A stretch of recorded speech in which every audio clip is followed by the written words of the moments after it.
Good morning everyone. This question has been asked in 2017-18 question paper. ठीक है, question 7B part. आप चाहें तो आप उधर से भी देख सकते हैं. Just copy the question very nicely, that's why I am showing you this. ठीक है, the owner of chain of fast food restaurants is considering a new computer system for accounting and inventory control. A computer company send the following information about the system installation. यहाँ पे आप देखिए, आपको activity identification given है, that means series of activity, immediate predecessor given है, and time given है. Most optimistic, that means ये optimistic TO है. Most likely, that means TM, and most pessimistic is TP. ये टाइमिंग्स गिवन है. Just copy the exact question in your class copy. First part में आपको compute करना है construct arrow diagram. B part में आपको compute करना है find critical path and expected project completion time. ठीक है, और थर्ड पार्ट में find probability of completing project in 55 days. अब मुझे कल अर्शिया ने, कल नहीं शायद पहले परसों अर्शिया ने मुझे एक क्वेश्चन पूछा था कि मैम इसमें जो हमने पहले कंप्यूट किया z की वैल्यू ये इनकम्प्लीट है. बेटा z की वैल्यू 2.28 आई थी उस क्वेश्चन में. आप लोगों ने बताया कि आपको वहाँ पे लॉग शीट अवेलेबल नहीं है. ठीक है, तो that's why I am not showing you how to see it in log sheet.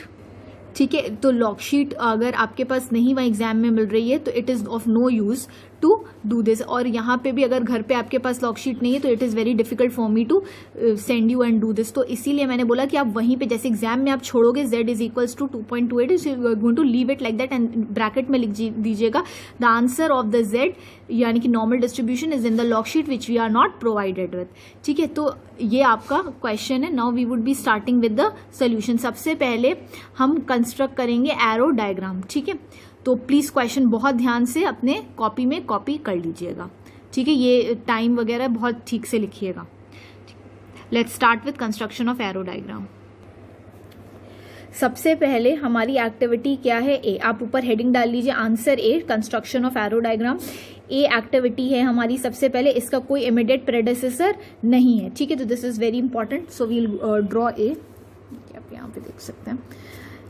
आप अच्छा सा नीटली डायग्राम बनाएंगे. ठीक है, तो हम सीधे ए यहां से निकाल रहे हैं.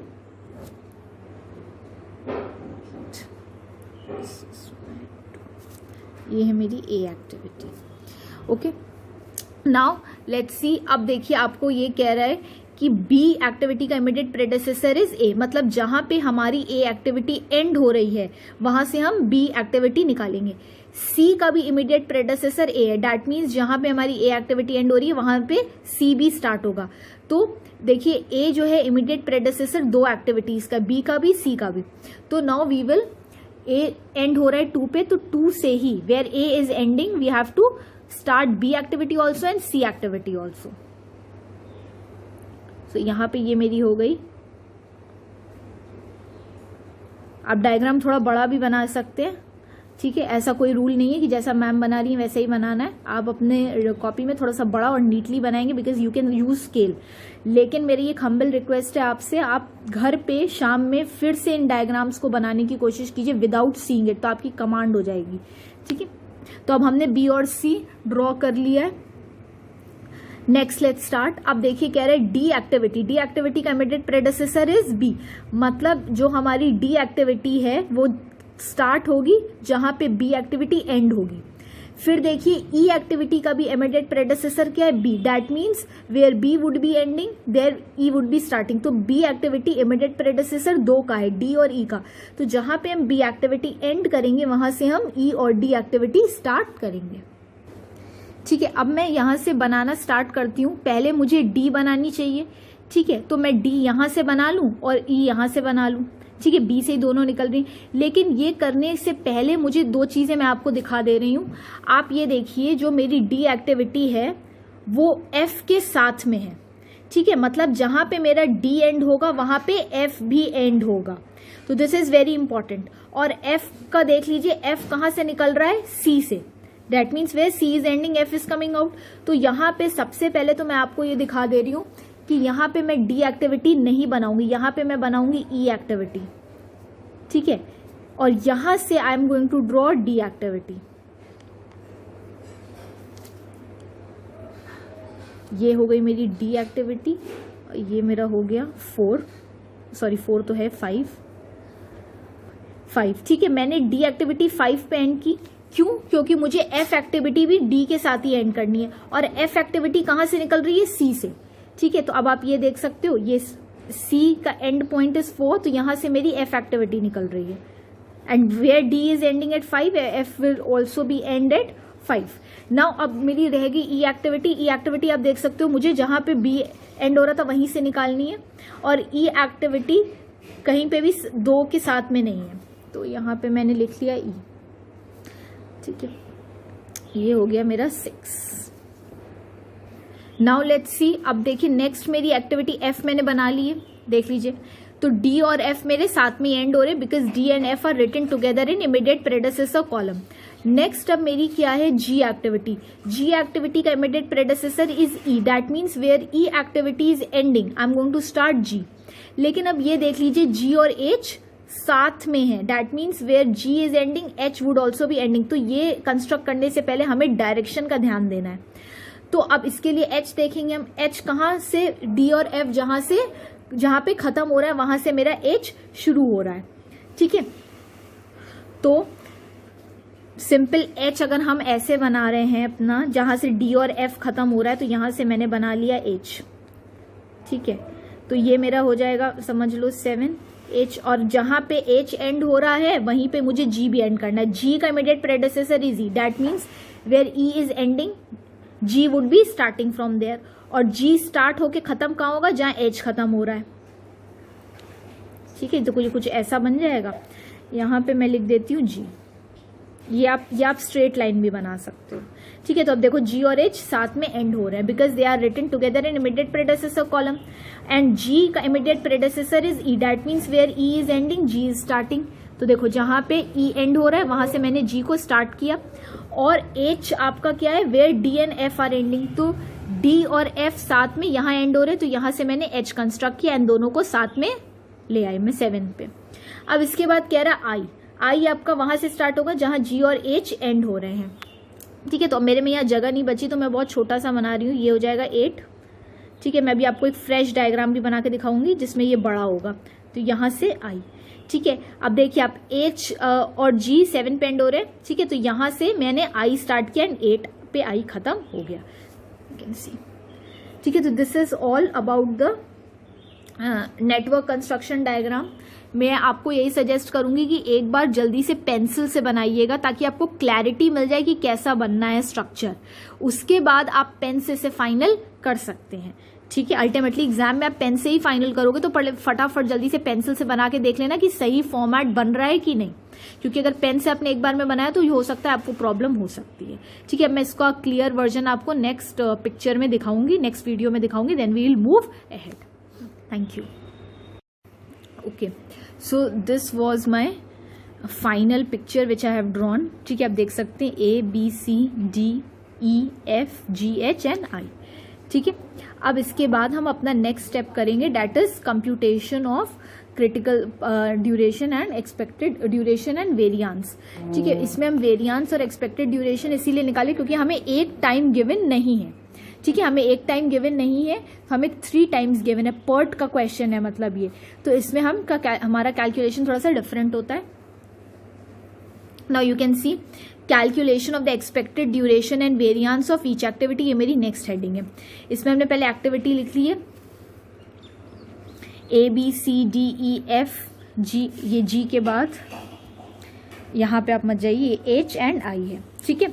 उसके बाद मैंने ये ड्यूरेशन लिख दिया, पहला ये O है, O stands for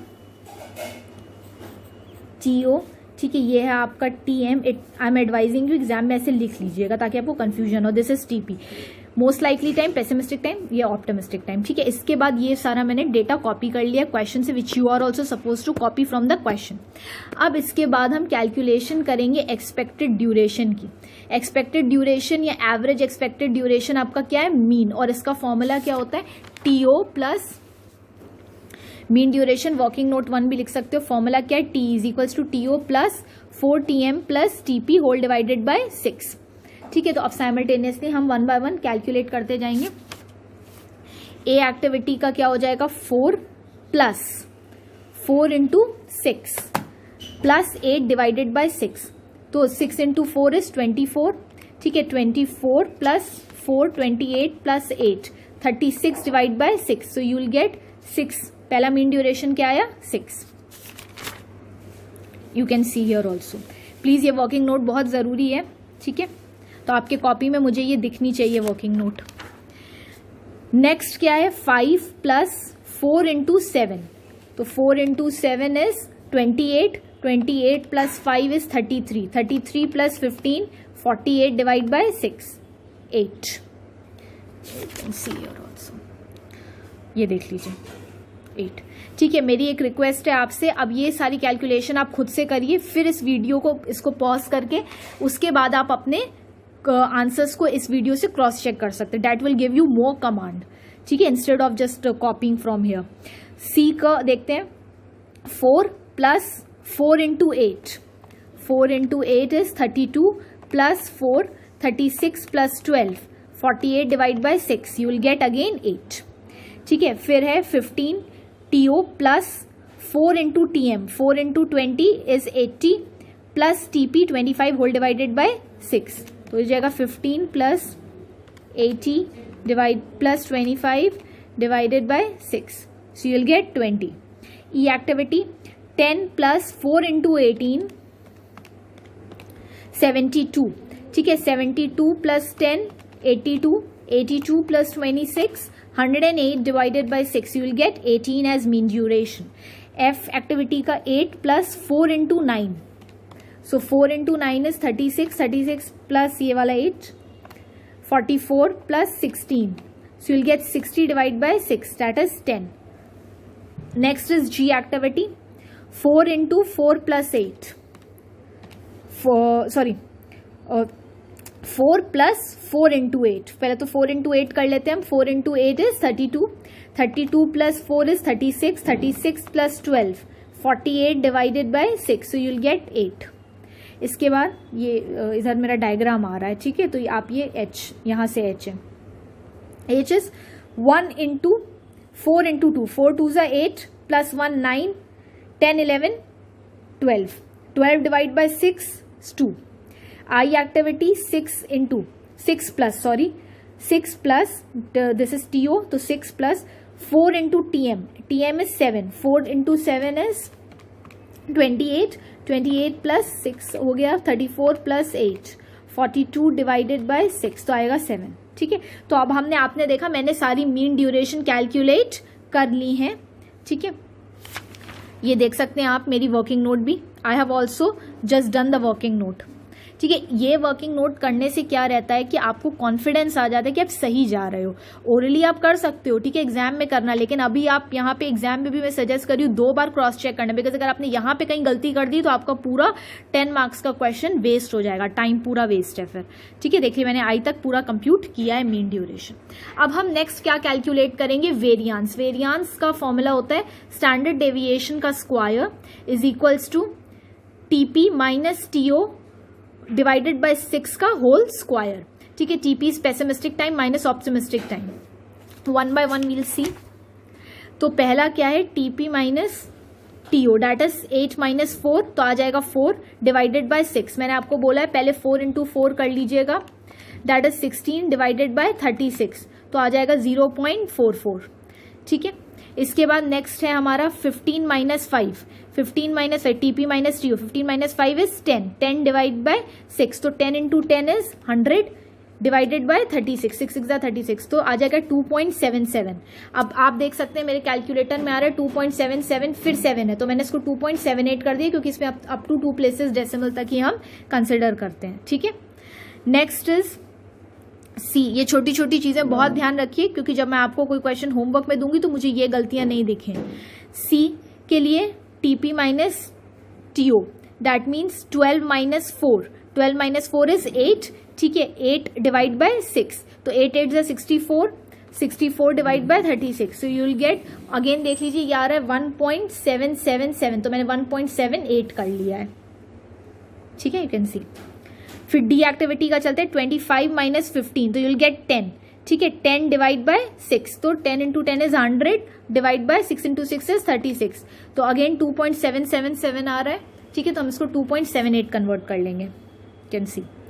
E activity का 26 माइनस 10 तो आ जाएगा 16, 16 डिवाइड बाय 6 का होल स्क्वायर, तो ठीक है ये हो जाएगा आपका 16 इंटू 16 इज 256 डिवाइड बाय 36, ठीक है 7.11, you can see also.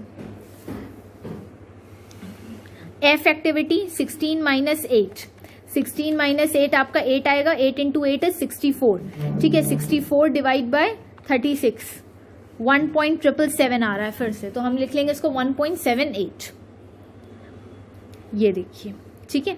Ji activity का 12 minus 4 is again 8, 8 8 12 minus 4 is 8, 8 divide by 6 का whole square, that is 8 8 64 divide by 36, so you will get 1.777, that is 1.78। H activity की तरफ चलते हैं।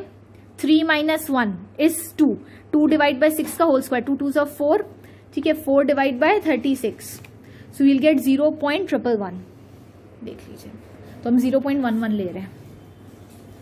Last is 8 minus 6, ठीक है that is TP minus TO, 8 minus 6 is 2, ठीक है 2 divide by 6 का whole square, 2 2 4 and 4 divided by 6 6 are 36, तो अगेन यू विल गेट 0.11, तो that means I have taken here 0.11।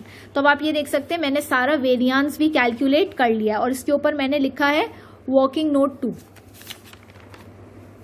ये देखिए I have computed all it hand to hand also, तो मैं आपको वहां तो ओरली बताती गई, तो you are also suppose to make this working note in your copy, ठीक है। अब ये करने के बाद हमारा क्या रहता है, what is my next step, my next step is, आपको क्वेश्चन में बी पार्ट पूछा गया था, find critical path and expected project completion time, तो क्रिटिकल पाथ तो तब तक नहीं निकल सकता है जब तक आपके पास ड्यूरेशन ना हो, तो यहां पे मैंने क्या निकाल लिया है, ड्यूरेशन, अपना ड्यूरेशन हमने निकाल लिए, आप देख सकते हैं मीन ड्यूरेशन, मीन ड्यूरेशन ही हमारी फाइनल टाइम होगा जो हम एक्टिविटी के बगल में लिखेंगे, ठीक है। तो मैं ये अभी आपको लिख के दिखा रही हूँ, ए एक्टिविटी का टाइम इज 6,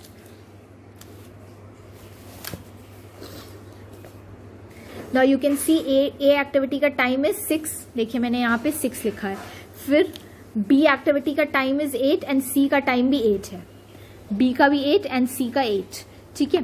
फिर हम देखते हैं ई एक्टिविटी का टाइम, सॉरी डी एक्टिविटी का इज 20 एंड ई एक्टिविटी का टाइम इज 18, तो डी का 20 एंड ई का 18, देन एफ एक्टिविटी का टाइम इज 10 एंड जी का 8, now F activity is 10 and G का 8, एच एक्टिविटी का टाइम इज 2 एंड आई का 7, एच एक्टिविटी का टाइम इज 2 एंड आई का 7, ठीक है। Next video we will find the critical path, ठीक है।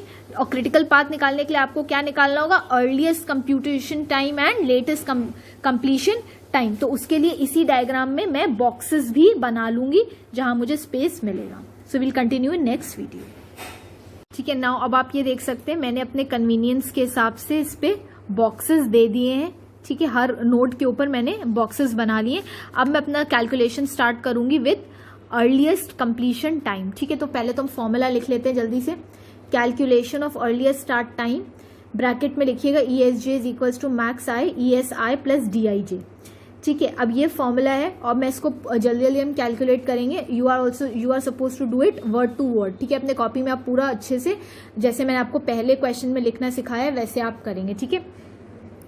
तो अब हम स्टार्ट कर रहे हैं। सबसे पहले देखिए मैं बात कर रही हूँ नोड 1 के लिए। नोड 1 में मैंने आपको ऑलरेडी बता चुके हैं earliest completion time of node 1 is always 0, ठीक है, ये आपको मैं ऑलरेडी बता चुकी हूँ, ठीक है। अब हम नोड 2 के लिए चलते हैं। नोड 2 के लिए फॉर्मूला मेरा क्या कह रहा है, earliest completion time of starting node, ठीक है। आई मीन्स क्या है, स्टार्टिंग एक्टिविटी या स्टार्टिंग नोड प्लस ड्यूरेशन, तो नोड 2 का स्टार्टिंग नोड क्या है 1, तो earliest completion time of starting node is 0, 0 plus 6 duration है, तो ये मेरा आ जाएगा 6 यहाँ पे, ठीक है। अब मैं चलती हूँ इधर बी की तरफ। बी में मेरा ये है, इस नोट के लिए मुझे अर्लीस्ट निकालना है स्टार्टिंग टाइम, तो इसकी स्टार्टिंग नोट क्या है 2, तो 2 का अर्लीस्ट कंप्लीशन टाइम है 6, 6 plus 8, 6 plus 8 is 14,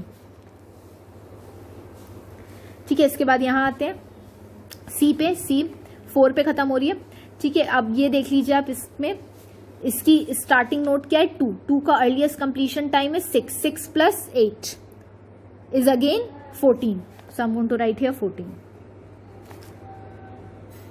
okay, next चलते हैं हम हमारे डी एक्टिविटी पे. ठीक है, डी एक्टिविटी का आप ये देख सकते हैं, ये आपकी स्टार्टिंग डी, ये स्टार्टिंग नोड है, मतलब 5 पे ये खत्म हो रही है. दैट मीन्स 5th का अगर निकालना है तो स्टार्टिंग नोड इज 3. तो earliest completion time is 14 and 14 plus 20 is 34. ठीक है, लेकिन 5th एक्टिविटी के लिए देख लीजिए स्टार्टिंग नोड ये भी है. ठीक है, तो अगर हम 14 प्लस 20 की बात करें तो 34 आएगा. ठीक है, अगर हम इसकी स्टार्टिंग नोड 4 ले रहे हैं तो 14 प्लस 10 इज 24. तो दोनों में से हाईएस्ट कौन सा, मैक्सिमम कौन सा है, 34 वाला. So we are suppose to write here 34. या आप मुझे पूरा वर्किंग नोट शो करेंगे. Even I have done this, you can see here. Node 5 has 2 options, 3 and 4 node. तो पहला अगर हम थर्ड नोड लेकर के चल रहे हैं तो आप ये देख सकते हैं यहाँ पे 14 plus 20, you can see also here 14 plus 20 is 34. अगर मैं फोर्थ नोड लेकर के चलूँ, that means I am considering this as a starting node, तो इसका earlier starting time is 14. 14 plus 10 is 24, you can see here. तो दोनों में से मैंने मैक्सिमम वाली लिखी है 34. दिख रहा है आपको? ठीक है, तो आप ये देख सकते हैं, ये कैलकुलेशन, ये वर्किंग नोट मुझे सबके कॉपी में देखना चाहिए. You are not going to skip this. ठीक है, अब इसके बाद हम किस पे चलेंगे, 6 पे. अब 6 का देख लीजिए, 6 का starting node is 3. Earliest starting time of starting node is 14. 14 plus 18 32. ठीक है, इसके बाद हम चलते हैं 7 पे. ठीक है, अब 7 नोड में आपके पास देखिए 2 स्टार्टिंग पॉइंट है, एक 6 भी है, एक 5 भी है. तो हम दोनों का करेंगे कैलकुलेट. पहले अगर हम 6 नोड को लेकर के चल रहे हैं, if you are considering 6 node as starting node, तो earliest starting time is 32 and 32 plus 8 is 40. ठीक है, आप ये देख सकते हैं, इसमें भी मैंने किया है. 2 ऑप्शन है 6 एंड 5. अगर मैं 6 नोड को लेकर चली 32 प्लस 8 इज 40. अगर हम इसकी स्टार्टिंग नोड को 5th मान रहे हैं, ठीक है, तो इसका earlier starting time is 34. 34 plus duration 2, that is 34 plus 2 is 36. तो 36 बड़ा है कि 40. Obviously 40 is maximum, so we are suppose to choose the maximum value. 40 and 36 में से मैक्सिमम वैल्यू मैंने चूज किया. नोट 7 की 40 आ रही है. ठीक है, तो I have written here 40. Last is my node 8, you can see here. ठीक है, तो now we are moving to our last node, that is 8. ठीक है, 8 का स्टार्टिंग नोड इज 7 ओनली. ठीक है, 7 का earliest completion time is 40. So 40 plus duration 7, तो ये आ जाएगा 47 आपका. You can see here also. ठीक है, ये देखिए, तो ये मेरा पूरा अर्लीस्ट कंप्लीशन टाइम कंप्लीट हो चुका है. मैंने सारे बॉक्सेस फिल कर लिए हैं. अब मैं क्या करूंगी, लेटेस्ट कंप्लीशन टाइम कैलकुलेट करेंगे हम, जिसका फॉर्मूला नेक्स्ट लिखिए आप लोग, लेटेस्ट कंप्लीशन टाइम. ठीक है, don't C,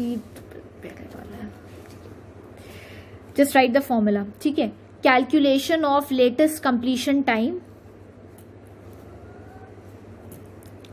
LCI is equals to minimum J, bracket में LCJ माइनस ड्यूरेशन. ठीक है, इसका मतलब है latest completion time of starting node. ठीक है, और इसमें हम स्टार्ट कहाँ से करते हैं, रिवर्स से. मतलब जो मेरा लास्ट नोड है, इसमें लास्ट नोड क्या है 8, तो मैं 8 से स्टार्ट करूंगी. LCJ latest completion time of ending node minus duration. ठीक है, इसमें हम अगर 2 ऑप्शन आ रहे होते हैं हमारे पास, तो हम मिनिमम वाला चूज करते हैं. ये आपको मैं ऑलरेडी बता चुकी हूँ. चलिए अब हम लेट स्टार्ट.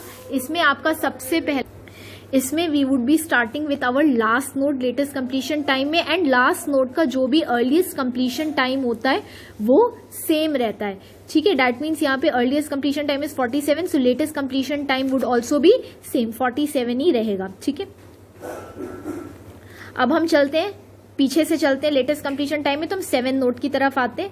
तो latest completion time of ending activity, J means ending activity minus duration. तो 7 का एंडिंग एक्टिविटी इज 8, तो latest completion time of ending activity is 47. 47 minus 7 is 40.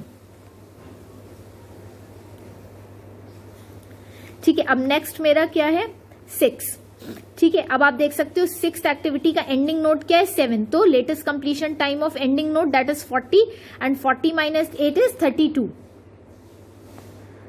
Please आप अपने कॉपी में कैलकुलेशंस भी दिखाइएगा. ये देख लीजिए, मैंने खुद से कर रखी है कैलकुलेशन. 47 माइनस 40 है, फिर नोट 6 का 40 माइनस 8 इज 32, क्योंकि अभी आपकी इतनी कमांड नहीं है इन क्वेश्चंस पे, तो जब आप पन्ने पलट के करेंगे, जब मैं आपको होमवर्क दूंगी तो ये सब बहुत काम आएगा। ठीक है, ये 32 आ गया। अब नेक्स्ट मेरी 6 के बाद कौन सी एक्टिविटी है? 5। अब आप ये देखिए 5 एक्टिविटी मेरी एंड कहाँ हो रही है? 7 पे। ठीक है, 5 एक्टिविटी इज एंडिंग ऑन 7, तो latest completion time of ending node is 7 for 5, latest completion time is 40 minus duration is 2, 40 minus 2 is 38, so I am going to write here 38। ठीक है, अब नेक्स्ट चलते हैं। 5th के बाद मेरी कौन सी एक्टिविटी इज? 4 है। ठीक है, 5th के बाद इज 4 एक्टिविटी है। तो अब आप ये देखिए 4th एक्टिविटी का एंडिंग नोड कौन सा है? 5, तो latest completion time of ending node is 38 minus duration is 10, तो 38 माइनस 10 इज 28। देख सकते हैं आप ये 38 माइनस 10 28। नेक्स्ट मेरा है थर्ड नोड जो है मेरी एंड हो रही है 2 जगह पे। थर्ड नोड का ending point is 6 also and third point का एंडिंग नोड इज 5 ऑल्सो, तो मैं दोनों का कैलकुलेट करूंगी। ठीक है, तो पहले मैं 6, अगर एंडिंग नोड इज 6 तो latest completion time is of ending node is 32 minus 18 is 14। ठीक है, दूसरा देख लेते हैं अब हम। अगर मेरा थर्ड से स्टार्ट हो रहा है और एंडिंग नोड मैं 5 ले रही हूँ, तो latest completion time of ending node is 38 minus 20 is 18, तो दोनों में से मिनिमम कौन सा है? 14, तो मैं यहां पे लिख लूंगी 14। देख भी सकते हैं आप, अगर मैंने थर्ड एक्टिविटी का एंडिंग नोड 6 लिया तो latest completion time of ending node is 32 minus 18 कितना आ रहा है? 14। ठीक है, और अगर मैंने थर्ड एक्टिविटी का एंडिंग नोड 5 लिया, क्योंकि इसमें 2 ऑप्शन है तो मैं दोनों ही देखूंगी, 5 लिया तो latest completion time of ending node is 38 minus 20 is 18, दोनों में से minimum value, latest completion time में मिनिमम वैल्यू चूज करते हैं, तो मिनिमम वैल्यू इज 14, तो आई हैव रिटन हियर 14। अब हम चलते हैं सेकेंड एक्टिविटी की तरफ। सेकेंड एक्टिविटी का एंडिंग नोड आपका क्या है? 3 भी है एंड 4 भी है, तो I will again calculate both. अगर मैं 3 एंडिंग नोड ले रही हूं तो latest completion time of ending node is 14 minus 8 is 6, you can C. Third अगर मैं ले रही हूँ तो 14 माइनस 8 इज 6। अगर मैं सेकेंड एक्टिविटी का एंडिंग नोड 4 कंसिडर कर रही हूँ तो 4 का latest completion time of ending node is 28 minus 8 is 20, तो दोनों में से मिनिमम कौन सा है? 28 माइनस 8 इज 20, दोनों में से minimum is 6, so I am going to consider 6 here.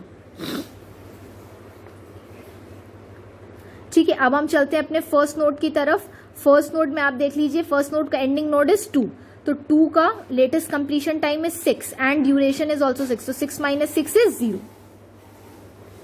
ठीक है, अब आप देख लीजिए मेरे सारे बॉक्सेस कंप्लीट हो चुके हैं। लेटेस्ट कंप्लीशन टाइम हो गया, ठीक है, और अर्लीस्ट कंप्लीशन टाइम दोनों कैलकुलेट कर चुके हैं। अब हम लिखेंगे condition to find the critical path. मैंने आपको कौन सी 3 कंडीशंस में आपको ऑलरेडी लिखवा चुकी हूँ। ठीक है, तो आप एग्जाम में तीनों ही कंडीशंस लिखेंगे as you can see here. Conditions for critical path, you are suppose to write both 3 of these conditions, और फाइनली मैं जज कैसे करते हैं जिसमें दोनों इक्वल आ रहा हो। Earliest starting time of starting node is equals to latest completion time of starting node. Second condition is earliest starting time of ending node is equals to latest completion time of ending node. Third है earliest starting time of ending node minus earliest starting time of starting node is equals to duration आ जाएगा। अगर दोनों को minus करोगे तो duration या time आ जाएगा, और latest completion time of ending node minus latest completion time of starting node should also be equal to duration. ठीक है, लेकिन मैंने आपको ये बताया था, हम इसमें देखते हैं जहां जहां भी हमारे ये इक्वल आ रहे हों, ठीक है, उसको हम क्रिटिकल पाथ डिजाइन कर लेते हैं। तो this I am going to show you. अब आप इसमें इस वीडियो में I show you the critical path. देखिए आप, ये 0 और 0 दोनों earliest completion time and latest completion time are same. ठीक है, तो यहाँ पे फिर सेकंड पे भी दोनों सेम है, latest completion time and earliest completion time, तो मैंने ये क्रिटिकल पाथ हो गया 1 से 2 and A is the critical activity. फिर आप ये देखिए यहाँ पे दोनों सेम नहीं है, तो मैं इसे चूज नहीं करूंगी। फिर बी हमारा क्रिटिकल पाथ है बिकॉज 2 पे भी सेम है एंड 3 पे भी earliest completion time and latest completion time is same. फिर आप ये देख सकते हैं यहाँ पे इज नॉट सेम, बट यहाँ पे 3 से लेके 6 तक सेम आ रहा है. तो again E activity is also in my critical path. इसको आप डार्कन करेंगे एंड किसी कलर पेन से हाईलाइट करिए. एग्जाम में आपको इस टाइप के कलर पेन अगर अलाउड नहीं है तो पेन से अगर आपने डायग्राम बनाया तो पेंसिल से हाईलाइट करेंगे, और अगर पेंसिल से डायग्राम बनाया तो पेन से हाईलाइट करिएगा. जैसे मेरा सजेशन ये है कि एग्जाम में डायग्राम पेन से बनाइएगा. पहले रफ में पेंसिल से बना लीजिएगा, फिर पेन से. 6 से देखिए, फिर 7 में भी दोनों सेम है, latest completion time and earliest starting time. ठीक है. फिर यहाँ पे 7 से लेके 8 पे भी देखिए दोनों सेम ही है. ठीक है. तो मेरा क्रिटिकल पाथ बन गया है from 1 to 2, 2 to 3, 3 to 6, 6 to 7 and 7 to 8. You can see here also critical path is 1 to 2, 2 to 3. You can see here. Then 2 to 3, 2 to 3 यहाँ पे लिखा है 2 to 3. Then 3 to 6, from 3 to 6 and 6 to 7. 3 to 6, 6 to 7 and last है 7 to 8. अब हम इसका duration देख लेंगे. From 1 to 2 duration is 6. ठीक है. From 2 to 3 duration is 8. 1 to 2 duration is 6, 2 to 3 duration is 8. ठीक है. From 3 to 6 duration is 18. 3 to 6 duration is 18. 6 से 7 duration is 8 and 7 to 8 duration is 7. तो आप ये देख सकते हैं 8 एंड 7. ठीक है. इसको अगर हम एड अप कर लें 6 + 8 + 18 + 8 + 7, सो यूल गेट्स 47 डेज. और ये हमारा हो गया क्रिटिकल पाथ. और इसमें हम एक्टिविटीज भी हाईलाइट करते क्रिटिकल पाथ की. दैट इज ए 1 to 2 पे एक्टिविटीज ए, 2 to 3 पे एक्टिविटीज बी, 3 to 6 पे एक्टिविटीज ई. सो ए एरो बी एरो ई. ठीक है. आप ये देख सकते हो. ठीक है. उसके बाद 6 to 7 G and 7 to 8 is I. G and I. तो this is my critical path. अब आपको क्वेश्चन में थर्ड पार्ट और पूछा गया है, that is the C part, which is saying find probability of completing project in 55 days. ठीक है. अब मैंने आपको जैसा कि बोला, अर्शिया आस्क्ड मी मैम इसमें हमने Z कैलकुलेट किया, फिर वो कैसे आया. तो मैं आपको, आप ही लोगों ने मुझे बताया कि मैम हमें वहाँ पे लॉकशीट नहीं मिलता एग्जाम में. तो मैं आपको इसलिए कंफ्यूज नहीं कर रही हूँ. जब लॉकशीट मिल ही नहीं रहा है आपको तो कोई मतलब नहीं है उसको उसमें से देख के आंसर निकालने का. It is better you calculate the value of Z आपका क्या होता है, नॉर्मल डिस्ट्रीब्यूशन प्रोबेबिलिटी पढ़ा था स्टैटिस्टिक्स में, जिससे आप ये निकालते थे कि क्या चांस या प्रोबेबिलिटी Z की वैल्यू क्या आती है. वही ये आपको कैलकुलेट करना है कि क्या चांस है कि आपका प्रोजेक्ट 55 डेज के अंदर कंप्लीट हो जाएगा. ठीक है. तो अब आप देखिए, इसमें सबसे पहले हम क्या करते हैं, लिखते हैं एक्टिविटीज इन क्रिटिकल पाथ. ठीक है. तो क्रिटिकल पाथ की एक्टिविटीज यहाँ मैं हाईलाइट कर चुकी हूँ, A B E G I, वही मैंने लिखी है, A B E G and I. इसके बाद mean duration for activities on critical path. ठीक है. अब आप ये देख लीजिए, A की mean duration activity critical path की क्या है 6, B की 8, 6, फिर B की 8, E की 18. ठीक है. और फिर देखिए G की 8, I की 7. ठीक है. इसको अगर आप ऐड कर लोगे तो आ जाएगा 6 + 8 + 18 + 8 + 7, 47 डेज. इसको हम म्यू रिप्रेजेंट करते हैं. ठीक है. म्यू लिखा है मैंने, 47 डेज. अब हम इन्हीं जो हमारे क्रिटिकल पाथ है इसका हम वेरियांस भी लिख देंगे, वेरियांस ऑन क्रिटिकल पाथ. तो वेरियांस जो मैंने पहले आपको निकाल के दिखाया था वही वेरियांस हमें लेना है यहाँ पे. ये वेरियांस के कॉलम से सिर्फ क्रिटिकल पाथ्स का, ए बी, ए का 0.44, बी का कितना है 2.78. देखिए मैंने लिखा है 0.44, 2.78. फिर हमें लेना है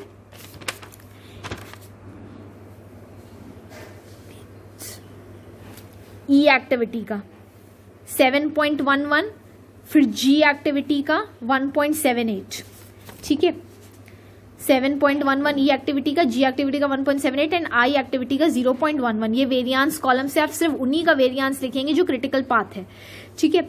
तो इसको अगर आप टोटल कर लोगे तो you are suppose to get 12.22. अब हमें फॉर्मूला लगाना है. फॉर्मूला ये याद कर लीजिएगा. यहाँ पे x आपको कितना गिवन है 55. पिछले वाले क्वेश्चन में अलग x था. ठीक है. यहाँ पे आपको बताना है 55 डेज के अंदर हमारा प्रोजेक्ट कंप्लीट होगा. तो फॉर्मूला इज p ब्रैकेट में x is 55. Formula is p bracket में x minus mu divided by standard deviation. ठीक है. अब आपके पास x की वैल्यू तो है 55, म्यू भी है 47, स्टैंडर्ड डेविएशन नहीं है. वेरियांस का अगर आपको स्टैंडर्ड डेविएशन का फॉर्मूला चाहिए, वेरियांस दिया है तो क्या होता है अंडर रूट वेरियांस. ठीक है. ये तो पढ़ चुके हैं. तो 12.22 का अंडर रूट कर लेंगे. 3.4957 3.4957, तो मैंने इसको स्टैंडर्ड डेविएशन 3.496 कर दिया है, 7 हटा दिया, 5 को 6 कर दिया. Now I put in the formula. So P x कितना है मेरा 55 गिवन है, माइनस म्यू कितना आया है 47 डेज, ब्रैकेट में फिर whole divided by standard deviation मैंने कितनी निकाली 3.496. अगर आप इसे सॉल्व कर ले 55 minus 47 is 8 divide bye 3.496. So z की वैल्यू आ जाएगी 2.288. Can see here 8 divide bye 3.496 2.288 आ रही है. ठीक है 2.288, और हम लिख सकते हैं z इज इक्वल टू 2.29. अब ये अब हम नॉर्मल डिस्ट्रीब्यूशन टेबल में चेक करेंगे. ठीक है, नॉर्मल डिस्ट्रीब्यूशन टेबल में जब हम चेक करेंगे इसे, तो हम नॉर्मल डिस्ट्रीब्यूशन टेबल में आंसर निकल आएगा. लेकिन बेटा आपको मिल नहीं रहा है, तो इसीलिए आप z पे करके छोड़ दोगे. That is 2.29 is the answer. Thank you.